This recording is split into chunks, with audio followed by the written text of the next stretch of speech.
It's the Logan Power Show. Inspirational and motivational. It's the Logan Power Show. Informational to help you grow.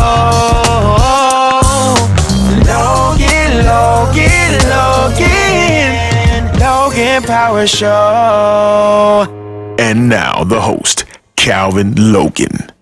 Hey everybody, welcome to the Logan Power Show. It's me, your host, Calvin Logan, and you have the right station at the right time. And we're going to uplift you, we're going to impact you, and we're going to make a difference in your life. I got the one and only Alea, first time here in the Logan Power Show on the TV side. She was on our radio side, so we're glad to bring her all the way through. The one and only Patricia Tomlinson. How you doing, Mel? I'm good. How are you? Good. Glad to have you here. Thank you for having me. Oh, fantastic, fantastic. So let's talk about yourself. You're a writer, screenwriter, author. You've done a ton of things. You're making a lot of different type of testimony. So let's talk about yourself. Who is the lady behind making all the headway? Well, like you said, my name is Patricia Tomlinson. I'm an author. I'm a speaker. Recently, I just embarked a little bit on chemical dependency, like working with people that are addicted to drugs and substance usage. So that's pretty much it in a nutshell. Just more of the speaking and the writing are two of the main things. There's many other talents and gifts, but those are the two main ones that I pretty much focus on. Nothing really else going on, coming out of COVID, the pandemic. So that's pretty much it. I got you. So for you, you're always there to help those that are in need and those that have been traumatized, going through a lot of ups and downs in the flows of like they're trying to equalize their life out. So how has that been for you? Because you listen to the Lord and hold another level. It's a journey for you. Mm-hmm. I think it's just starting from my own personal story. I was molested. I had, some issues with my family as far as abandonment, rejection. I went through about 9 years of homelessness where I was just living with different people, more or less talking to them about God. Once I came out of that, stayed in some shelters. All of these were just for the purpose of getting an opportunity to talk to people behind the scenes, because we know when you meet people face to face, they don't always tell you exactly what's going on with them. So for me, staying in all those houses, which was a journey from God, because people just let me come and stay. I got to know a lot of amazing people, but I also got to understand that people are really hurting as far as like social media, the pictures and stuff that they portray. That is not exactly who they are. You have to go home and actually sit with people to talk to them about what's going on in their daily life. So that more or less led me to talking about healing. As far as, when you go outside and you're with people, that's one thing, you can feel good. But when you're by yourself, are you healed and are you whole? So that's part of my main mission, to try and get people to be transparent about the things that are oppressing them or hurting them, or childhood pain and issues, and try to get them to come to a place of freedom. Got it. Now for you, 9 years, that's considered to be like a cycle, a breaking of a cycle. 8 is a new beginning. 9, you're breaking a cycle.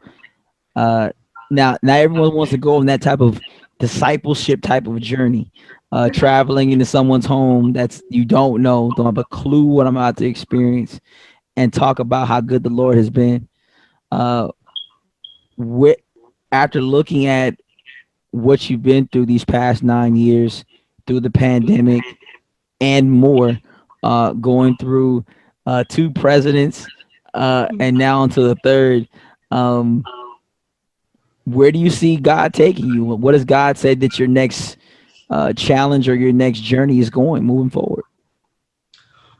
So this is ironic because he actually did just have me quit my job last year, I believe in July, which is so ironic because I am in that 10-year right now, which is like the end of an era for me. But last year, he was really just talking to me and dealing with me about racism and the oppression just for African-American, or what I prefer is just Black people. So he put me in 2 jobs where I was basically overqualified. and I got the positions, but when they started to figure out who I was, that's when the discrimination started, or them to try and box me in. I worked at both jobs for 3 months and he had me quit. So right now, what I believe is that I might be striking out on a journey to help Black people understand that, when you get in these positions and stuff like that, like, we have a lot of trauma just naturally, and it's the anger that we have inside of us that we haven't healed from, that they actually use against us. Not that we're not qualified, not that we don't have the requirements for the position or the degree, but there is systematic oppression in these jobs to try and, what I say, put a lid on people, or put just a covering to keep them from excelling. Because once you excel, you get in that position, you get the pay. Once you get the pay, then you can get the house, and you can get the car. Once you do that, you can leave legacy to your children, which is save up for them as far as if they're going to go to college, or if you want to open a business. This is all systematic to keep us from having what is due to us. So that part, I'm really concerned as far as mothering. Just as far as, the grandmas back in the day, we're not seeing that handing down of the legacy that, it should be handed down as far as what a real woman should consist of, like a virtuous woman.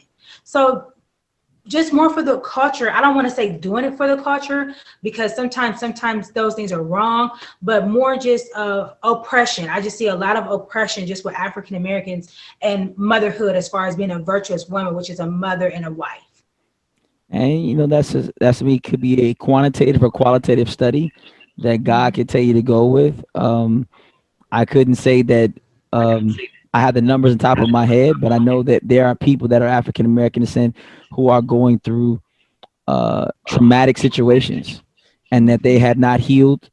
Either is because of constant oppression.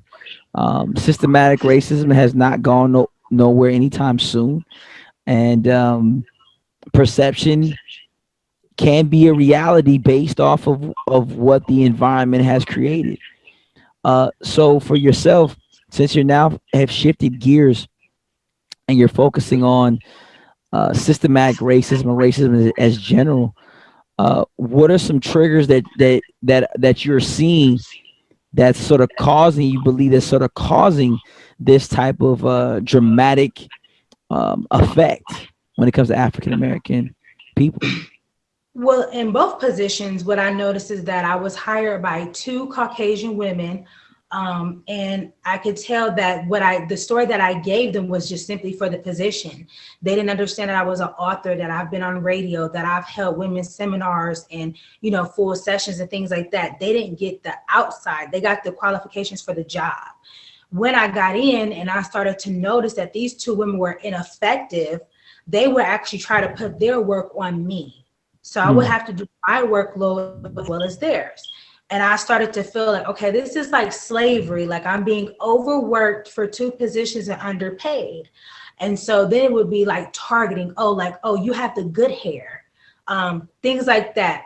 I decorated my office very nice. And one lady came in and was like, oh, more decorations. Like, me having a nice car was an issue. Me dressing nice was the issue. If I wore certain things, it's like, oh, I didn't see you had those pants. So to me, it was like, I saw a lot of white privilege where they didn't feel like I should have those things that I had. My patients and clients absolutely loved me. They knew that I had a heart for the job.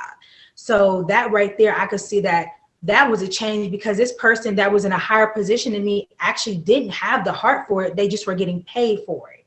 So when I would go in, I would be fully dedicated, rolling, I'm ready. And I love the job, but the passion versus the position. I had the passion, they had the position. So it was a lot of intimidation. They were nervous that I was coming in to try and take their position. That had to do with it. I just simply needed to go through these measurements to get the hours, because I'm in school and I'll be graduating with my bachelor's degree in a couple months. So that's all I needed. But then I noticed that if I would talk to them about my dreams or what I wanted to do, with them unpreparing me, they would put me in these positions that I was not ready for through like training and things of that nature, but they would stick me in there to try and embarrass me. So I would have to find a way to learn it without their supervision or without their help. So it was like I was being set up for failure. Wow. So, that stigma where they say that African Americans have to work double hard and they don't have room for mistakes, that is absolutely true. Anytime I made a mistake, I felt like I was failing. I mean, it was so much hatred at both jobs. They rallied 5 people against me just to make the job harder for me, talk to patients about me. So any way to try and break me, and it was more mental, because sometimes I would feel like I love this job, but the coworkers, like, it was like that movie, like The Hate You Give. They wanted me to take on the hatred that they were giving me to put it on myself. And I just would, towards the end of it, when it was time for me to come out, I just started doing nice things because I started feeling the hatred coming on me. I started to say, hey, I'm going to get lunch. Who wants lunch? Just to make sure that what they were trying to do to me, I wasn't giving it back. But it was literally days I would sit in the office and I would cry. I'm like, man, she really hates me. The problem was we had a similar story. I just handled mine differently. And she couldn't understand where that strength came from. And it ultimately made her jealous and envious. So I just had to make sure that I kept processing it out. Like, hey, she hates me. I'm going to show her love. She despises me for this. I'm going to show her compassion. And that was ultimately how I got through it. But it was very difficult. I was only there for both positions for 3 months. Wow. We can see that, God is really elevating you, and you are on a journey going on year number 10 of this journey. So where are we going? What's the next part of this journey that you need to go on to be able to, I know you're talking about systematic racism, but I know you're working on some things with, your book. You're working on a screenplay. So what are some things you have going on the pot that be coming out real soon or in the next couple of years? So I do feel like I'm called to teach, because I understand that people need wisdom, which is just practical application to apply to their life to get better results. Mm-hmm. So with everything that I've been through, I mean, it was a couple years, I was almost sex trafficked by an aunt. Oppression, as far as color and race. I'm going to create material that people can ultimately work on. We automatically know that there are not enough counselors. That's my position. I'm going to school to be a counselor, but we don't see enough African Americans, so they don't really understand that's where we're coming from. So I want to create material that people can do in the comfort of their own home to better themselves or heal or get a better perspective. Like, your pain doesn't define you, it's what you do with it. It's the perspective that you create as far as what happened to you. Okay, I could say this job got the best of me. They got what they wanted. They helped me ultimately I quit. That's what they wanted. That is not the narrative that I'm going to live out. What I'm going to say is they equipped me with the hatred to go and teach my people how not to be hateful. So I'm going to create things like, I do have a second book. It's funny that yesterday was a 10-year mark for that first book.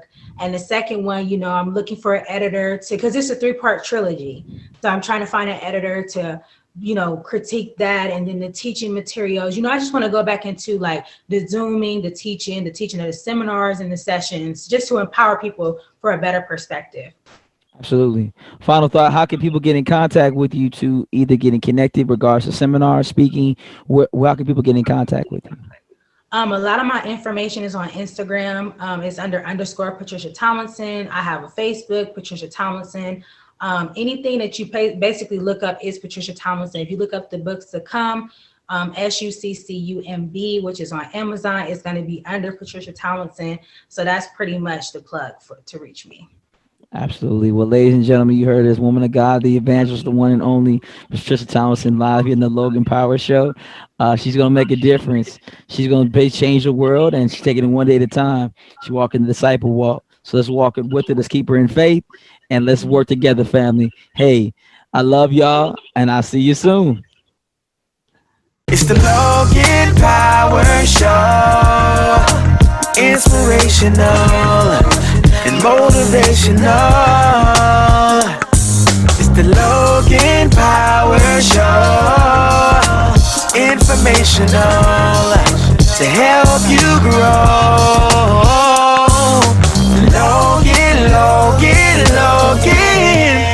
Logan Power Show.